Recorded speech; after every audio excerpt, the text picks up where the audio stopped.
Hi hello ಎಲ್ಲರಿಗೂ ನಮಸ್ಕಾರ. ಇವತ್ತು ನಾನು ಈಸಿಯಾಗಿ ಬೇಗನೆ ಮಾಡಬಹುದಾದಂತಹ ಕ್ಯಾಪ್ಸಿಕಮ್ ಲೆಮನ್ ರೈಸ್ನ ಮಾಡೋದು ಹೇಗೆ ಅಂತ ತೋರಿಸ್ತಾ ಇದ್ದೀನಿ. ಮೊದಲನೇದಾಗಿ ಒಂದು ಮಿಕ್ಸಿ ಪಾತ್ರೆಗೆ ಒಂದು 2 ಹಸಿಮೆಣಸಿನಕಾಯಿ, ಒಂದು 5 ರಿಂದ 6 ಎಸಳು ಬೆಳ್ಳುಳ್ಳಿ, ಸ್ವಲ್ಪ ಶುಂಠಿ, ಒಂದು ಅರ್ಧ ಕಪ್ ಆಗುವಷ್ಟು ಕಾಯಿ ತುರಿ, ಹಾಗೆ ಸ್ವಲ್ಪ ಕರಿಬೇವು ಸೊಪ್ಪನ್ನು ಹಾಕಿ ರುಬ್ಕೋತಾ ಇದ್ದೀನಿ. ಅದಾದ ಮೇಲೆ ಇನ್ನೊಂದು ಪಾತ್ರೆಗೆ ಸ್ವಲ್ಪ ಸಾಸಿವೆ, ಉದ್ದಿನಬೇಳೆ, ಕಡಲೆ ಬೀಜ ಹಾಗೆ ಎಣ್ಣೆಯನ್ನು ಸೇರಿಸಿ ಲೋ ಫ್ಲೇಮಲ್ಲಿಟ್ಟು ಚೆನ್ನಾಗಿ ಹುರಿತಾ ಇದ್ದೀನಿ. ಅದಾದಮೇಲೆ ಅದಕ್ಕೆ ಸ್ವಲ್ಪ ಕರಿಬೇವನ್ನು ಕೂಡ ಸೇರಿಸ್ತಾ ಇದ್ದೀನಿ. ಹಾಗೆ ಚಿಕ್ಕದಾಗಿ ಒಂದು 2 ರಿಂದ 3 ಕ್ಯಾಪ್ಸಿಕಮ್ನ ಈ ಥರ ಕಟ್ ಮಾಡಿ ಇಟ್ಕೊಂಡಿದ್ದೀನಿ. ಅದನ್ನು ಕೂಡ ಅದಕ್ಕೆ ಹಾಕಿ ಲೋ ಫ್ಲೇಮಲ್ಲಿಟ್ಟು ಚೆನ್ನಾಗಿ ಫ್ರೈ ಮಾಡಬೇಕು.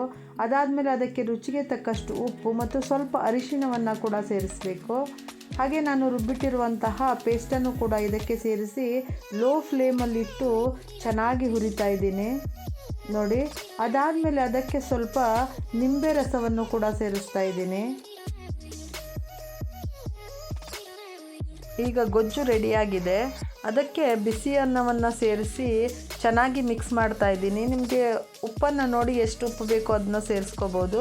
ಈಗ ರುಚಿಯಾಗಿರುವಂತಹ ಕ್ಯಾಪ್ಸಿಕಮ್ ಲೆಮನ್ ರೈಸ್ ತಿನ್ನೋದಕ್ಕೆ ರೆಡಿಯಾಗಿದೆ. ನೀವು ಒಂದು ಸಲ ಟ್ರೈ ಮಾಡಿ.